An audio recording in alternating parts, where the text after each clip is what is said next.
இயற்பியல் எனும் ஜோதிடம். கடக லக்கணம். குரு 5 முதல் 8 வீடுகள்.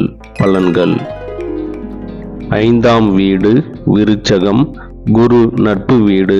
குழந்தைகளால் பெருமை, புத்தி கூர்மை, கல்வியில் முன்னேற்றம், உயர்வான எண்ணங்கள். 6ஆம் வீடு தனுசு. குரு ஆட்சி வீடு.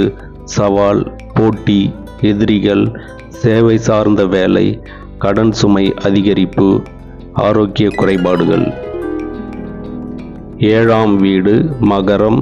குரு சம வீடு, நீச்ச வீடு, நல்ல வாழ்க்கை துணை, துணைவர் உண்மையானவர், கூட்டு தொழிலில் லாபம், பொது வாழ்க்கையில் புகழ். 8ஆம் வீடு கும்பம்.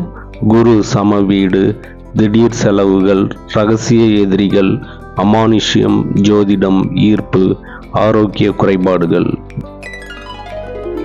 நன்றி, வணக்கம்.